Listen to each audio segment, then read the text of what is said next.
Good afternoon, everyone, and welcome to our webinar on Move-In Day featuring the Office of Housing and Residence Life. My name is Caitlin Euler, and I'm the Assistant Director for Family Programs and Services here at Mason. Our webinar today is the first webinar of our monthly series, which will take place this fall. And our webinar series is designed to highlight different topics and resources that we feel are important for Mason families. A full listing of our webinar topics for the fall can be found on our website, which is masonfamily.gmu.edu. And so before I turn it over to our presenter, I wanted to mention that a recording of this webinar today will be available on our website after the webinar is over. And so you'll be able to log back on and watch the webinar again and just get all that information that you may have missed or want to rewatch or write down. So during our webinar today, we invite you to use the chat feature on the bottom left of your screen if you have any questions. So we have a staff member here from Housing and Residence Life in addition to our presenter who will be answering any questions you have throughout the webinar. And then also we'll open it up for questions after the presentation is over in case you have anything additional you'd like to ask us. And so with that, I would like to turn it over to our presenter, Jen Frank, who is the Assistant Director for Housing Services in the Office of Housing and Residence Life. Hello, as Caitlin said, my name is Jen Frank and I'm the Assistant Director for Housing Services. I'm going to talk to you about move-in, so to give you an overview of what to expect for move-in, what you should and should not be bringing to campus, what to actually expect on move-in day, and then what to do after move-in. So to begin, freshman move-in is on Thursday, August 23rd. All students have been communicated with a specific move-in time. So your student, if they haven't already done so, they can log in on our website, and I'll walk through that later, to see what their specific move-in time is. Move-in instructions are also available on our website, so after this webinar you can go and visit that and see the different maps and the kind of step-by-step instructions that we have set up for you. We really encourage you to arrive at your assigned time, and I'll talk about that a lot more later, but we have volunteers, we have all sorts of traffic patterns in place that as long as everyone is arriving approximately at the time that you're assigned to, things should go nice and smooth. If you can't arrive at your assigned time, you can arrive after it, but please do not arrive before it. So before you come to campus, you should be thinking about what you're going to be bringing. So these are some recommended items, TV, desk lamp, things like that. A lot of these are things that your student, if they have a roommate or roommates, they should be communicating with each other and discussing who's going to bring what, because there's really not enough space in the average residence hall room for multiple TVs, multiple refrigerators. That's something that they should be sharing with each other. The micro fridge, we get a lot of questions about this. We do not rent them, but you can find information online for purchasing micro fridges. Just Google it and all sorts of stuff comes up. The micro fridge, the reason we recommend these is that it's a combination appliance where when the microwave is being used, the refrigerator is off. So it limits the amount of power that's being drawn, and helps keep everything working better for everybody in the building. So that's why we generally advocate getting one of those as opposed to having separate microwaves and fridges. The blue tape for hanging posters is to keep the walls nice and clear and to avoid getting charged later for damages due to sticky tack and things like that, taking down paint off the wall. So that is why we encourage that specific item. And your students should have surge protectors as well for their electronics. And we distinguish between surge protectors and extension cords. So some prohibited items.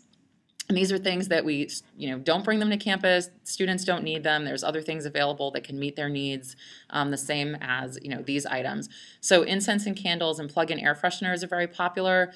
Don't bring those to campus. If students are concerned about keeping their room fresh smelling, the biggest thing they can do to keep their room smelling fresh is to do their laundry. And I'm absolutely serious about that. For pets, lots of students, they're like, oh, well, if it fits in a tank, can I bring my iguana? No. Fish. Fish in a small tank are the only pet that is allowed. Otherwise, it cannot be in the residence halls. With extension cords and multiple plug converters, by multiple plug converter, we mean like those the balls or the spider things that you can plug in, one plug into the wall, but then there's 3 or 4 outlets immediately off of that item. So those are prohibited as well. Electronic appliances that have exposed heating elements. So things like toasters are prohibited. Something that does not have an exposed element like a Keurig, those should be fine. Halogen lamps and blacklight lamps are prohibited, as well as spider lamps. So spider lamps are those, kind of like the picture there where there's multiple arms coming off of it. Lots of stores love to promote those, like Target and everyone. They're like, oh, we love these lamps. Everybody should have them in their residence hall room. Prohibited on this campus. So you can find other lamps that will meet your needs that aren't prohibited items. Okay, so talking a little bit about how to pack. This is just to make your life a little bit easier and to keep things moving more smoothly on move-in day. Whenever possible, we encourage you and your students to minimize what they're bringing for this first move-in day, because a lot of students are local. They can go home and get things over various breaks, different weekends. They don't have to move everything in on that first day.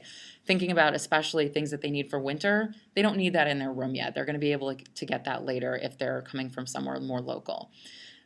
Whenever possible, try to remove packing materials at home and then just put things in a larger box, so that instead of bringing lots of little boxes and lots of extra trash with you, you're bringing items that you'll be able to just easily unpack them and not have all that extra trash that needs to be disposed of.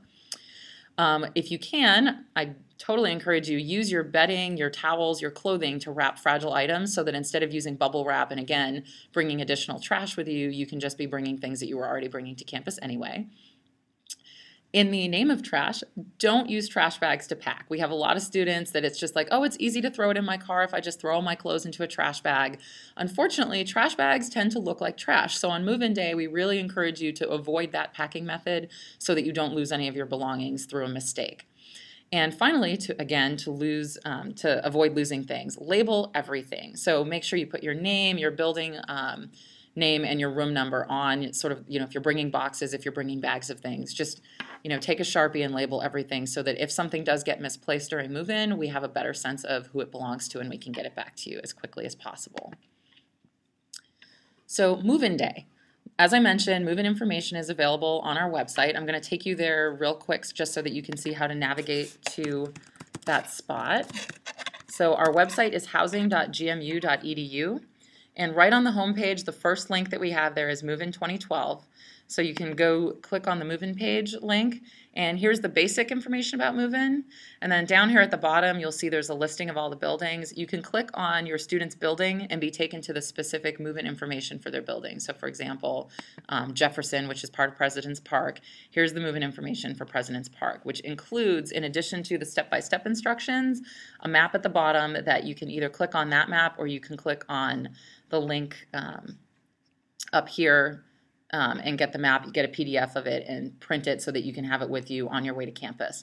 So I will be going through more move-in instructions later. We don't need to look at this specifically. And you'll notice this page is just general information about President's Park move-in. Your students' own specific move-in information, they can log in to see their own move-in time. So this is the page that they've logged into previously to do their housing application and to view their housing assignment. They can log in again, and they use their G number and their birth date to log in, and they will be able to see on the left-hand navigation, there'll be a link that says move-in. And when they click on that, it will tell them their move-in time, as well as directing them to the specific move-in pages where they can get information for their building's move-in. So looking at the arrival times and check-in information, make sure that your student knows which part of campus to arrive at. We do have 3 campus move-in entrances, so they should be arriving at a specific entrance, which is noted on their map, and I'm going to be going through those shortly. All that information is available. So arriving earlier, as I mentioned before, is going to increase your waiting time. We have a set number of students that we anticipate arriving to campus at specific times of day. We've staggered everything so that things are even, so that we have volunteers available at certain times, so that the traffic won't be too heavy at certain times. So while we do recommend that you show up at those times to have the least wait, it is still possible that there is going to be a wait. So we recommend, have some patience, expect somewhere between 45 minutes to an hour, potentially for waiting in a line or getting your stuff moved up to your building. All right, so follow the directions on your building's move-in map. So those maps that I was pointing out earlier on our website and that your student can get to when they log in to see their move-in time, they're pretty specific about where you should enter campus. So as I mentioned, we have 3 entrances to campus. There's entrance number 1, which is at University Drive and Ox Road, or Route 123, and the students who live in the Rappahannock neighborhood, which for freshmen will be residents of Dominion, the Commons, Piedmont, and Eastern Shore, they'll move in through that entrance. Students who live in President's Park will move in through entrance number 3, which is down at Sideburn Road off of Braddock Road. So it's where that electronic marquee is if you visited campus before. That's the entrance that you should be coming in at. When you arrive on campus, you're going to follow the traffic pattern that's on your map, as well as following the signs. You'll proceed to check in, return to your vehicle, and then you're going to move your car to somewhere that you're going to have your belongings picked up. And I'll get into this in more detail briefly for each neighborhood shortly. Volunteers, so we have lots of upper class volunteers that are excited to help on move-in day. They're going to literally swarm your car and help you get your belongings out of the car quickly so that you can move your car from the unloading area to a long-term parking area. So we appreciate your help that instead of getting out of the car and trying to unload things, let the volunteers get things unloaded so that you can have the best access to those volunteers and so that the next person after you can also have access and we can get your car moving along and keep things moving for everybody else. And there will be a shuttle going around Patriot Circle on Thursday to get you from long-term parking back to other areas on campus. So for Shenandoah neighborhood, which is where the residents of President's Park live, you're going to enter at campus entrance 3 and follow the traffic pattern to lot R. At that point, you're going to stay in the car and your student should proceed to check in. They're going to get their card, all that kind of stuff set up so that they can swipe into their building, get their keys, that kind of information. Then they're going to come back to your vehicle. Once they've checked in, you'll be directed to enter the traffic flow up to the buildings. And then when you get to your building, those volunteers are going to come and swarm your car. They're going to get the belongings out, which is, again, one of the reasons why it's great to have everything labeled. And those volunteers will get everything up to your room. You're not even going to know how it happened. It's going to be so fast. Don't unpack at this point. You should be immediately moving your car to long-term parking. So your student, if it's you and your student together, can go upstairs and start unpacking, but whoever's driving the car does need to move the vehicle immediately to long-term parking in Lot A. And then once you've done that, you can take that shuttle back to President's Park and help your student move into their room. For the Rappahannock neighborhood, so again, the residents of Eastern Shore, Dominion, the Commons, and Piedmont, you're going to enter campus up at entrance number 1, which is at Ox Road and University Drive. You're going to follow the traffic almost immediately into the parking deck, so that's going to happen pretty quickly. You don't have to drive very far onto campus to get to where you're going to park. You'll park on one of the lower levels. Your student should proceed to check-in, which will be down at Piedmont. There'll be signs to help them get there. And a move-in volunteer will come with a bin to your vehicle so that you can start unloading your vehicle then and getting things into it's just a big, large moving bin, like a giant cardboard box, essentially, on wheels. They'll help you get all your belongings into the bin so that you can move your vehicle up to the 4th or 5th floor, which will be the long-term parking for students who are moving in over here. At that point, when the student is done checking in, they're going to return to the deck and walk with the volunteer down the hall, down campus to their room, where there'll be more volunteers to make sure that everything gets upstairs appropriately. And then the volunteer will take the bin away and you'll be free to move into and unpack your belongings. So for people who are looking for somewhere to stay, we do have a block of rooms available at the Mason Inn. So if you haven't already figured out where to stay, you could try contacting them. They are right on campus, so it's an incredibly convenient place to be staying, and you'll be able to pick up the shuttle nearby over in Lot A or up at Lot I if you want to get around campus on Thursday if you're staying in the Mason Inn. Oops. And for the rest of the day after move-in, so move-in is scheduled from 8 a.m. until 4 p.m. There's different move-in times. Beginning at 4:30 p.m., there will be a dinner available on the between the North Plaza and South Side, so there'll be all sorts of information available to help you get up there. The dinner is free for the students, and parents can elect to pay and participate in the dinner. Then at 7 o'clock, there is the President's Send-Off, which is at the Mason Inn. This event is for parents, so this is where you should be going in the evening if you want to, have that opportunity to say goodbye to campus, hear a little bit from the president about what to expect next. And then at the same time as the President's Send-Off, your students will be heading over to their floor meetings. Those are, every floor has an RA, a resident advisor, so the RAs will be having their floor meetings, introducing themselves to the residents, talking to them about what to expect from the next few days, and only students should be attending those meetings. Those are not open to parents. So that is what to expect from move-in day. This is our contact information, so if you have further questions, The website is housing.gmu.edu, so the easiest thing to do is start there. And as I said before, if you go to the housing webpage, and then there's that link to the move-in information, that's going to be the vast majority of your questions should be covered there. And then you can also call us or email us if you have additional questions about things that you're not sure what to do with. Okay, so thanks to Jen and the Housing and Residence Life for all that information. We know some of you are just logging in now, so we encourage you to stay in the chat room and ask any questions you have or clarify anything that from the PowerPoint you maybe didn't quite understand. We will stick around for the next few minutes and help answer any of those additional questions. So if you'll just, again, use that chat function on the left side of your screen, we'd be more than happy to help tie up any loose ends or answer any questions you may have. Okay, Jen will come back on in a second to finish up those questions, but in case some of you are going to get ready to log out of our webinar, I wanted to mention that our next webinar will be happening on September 6th, and we'll be featuring career services and some information about the upcoming career fair and how you can help your student prepare for that. Again, more information is available on our website, masonfamily.gmu.edu, about our upcoming webinars. But for now, I'm going to turn it back over to Jen. She'll answer some additional questions, and then what we'll do is we'll remain here in the chat room in case there's anything else you all would like to know about Move-In Day. Thank you. So I saw that there was a question about upper class move-in and if anything is different. So I'll just talk through upper class move-in really quickly.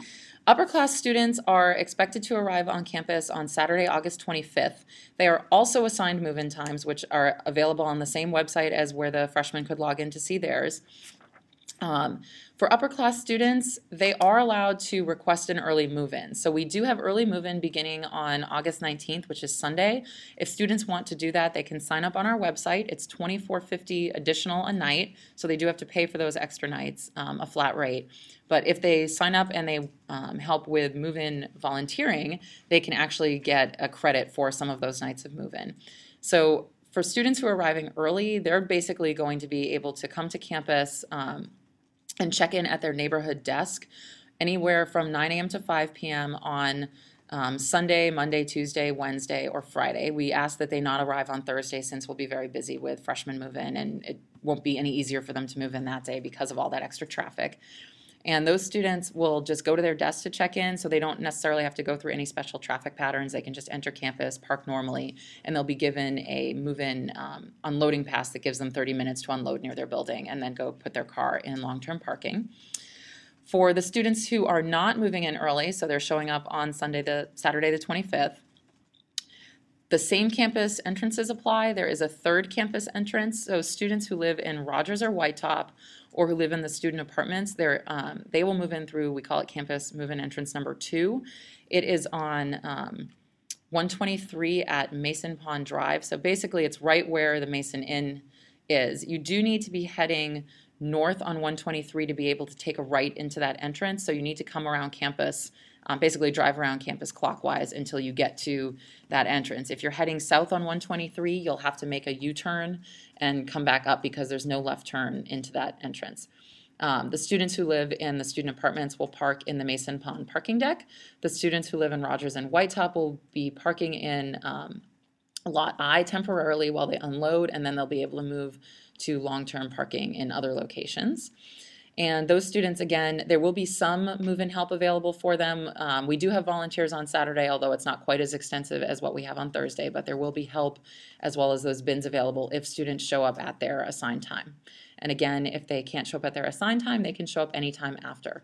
And with upper class students, we do frequently have them move in on Sunday, the 26th. Just be aware if they come on Sunday that there won't be move-in volunteers, but there will still be bins available that they can check out. And at that point, they should just go to their neighborhood's desk to check in. We had some questions about TV and technology. I don't have a huge amount of information on this. The campus cable is provided as part of their housing license, so they really just need your average Ethernet internet cable in order to plug in, and they'll need a coax cable for the cable TV information. I can see if we can get some more information on the website that gives specifics about that because I don't want to give you the wrong information. We're also getting some questions about floor plans, so I'll just take you really quickly on our website to the floor plans. So again, it's housing.gmu.edu, and the easiest way to get to the floor plans is to go to General Info, neighborhoods. And then here you can see building information that's available. So for example, I'll do floor plans of Eastern Shore. When you click on Eastern Shore, you can then click on the floor plan link and see the floor plans. They are arranged that you have to click on this little gadget here to go from one floor to the next in order to see different floors information. So here's some examples. So if you know that you're in 2021B and you want to see the layout of the room, since it's green, you click on room type 2 and you can see what that room looks like, and you can play with the furniture, move it around, play with how you want to set the room up, that type of thing. The park, all of the buildings have wireless internet at this point, and there is also a gaming network that the students can log into. So if they're using, Xboxes and things like that, they should log into the gaming network instead of into the regular network, and that keeps the regular network clear for people that are trying to do their homework and other things. Landlines are available. Honestly, it's pretty unusual at this point for students to be interested in them, but they can get those through ITU as well if they're interested in signing up to have a landline. The newer buildings only have one landline per suite, so it's in the common area, whereas the older buildings do have multiple landlines, one per student. So the park and the commons should have one landline per student, but Eastern Shore and Piedmont will have one per suite. We were getting some questions about the safety of people's belongings. So first, during move-in, we generally would consider your belongings to be pretty safe. The move-in volunteers are responsible, and they really do make every effort to get your belongings to the correct place.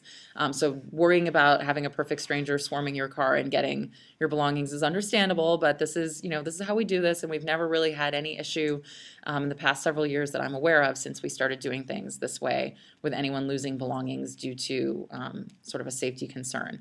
As far as the residence halls and the safety available in them, we have a swipe card system where every building the students have on their card, they have access to their specific building.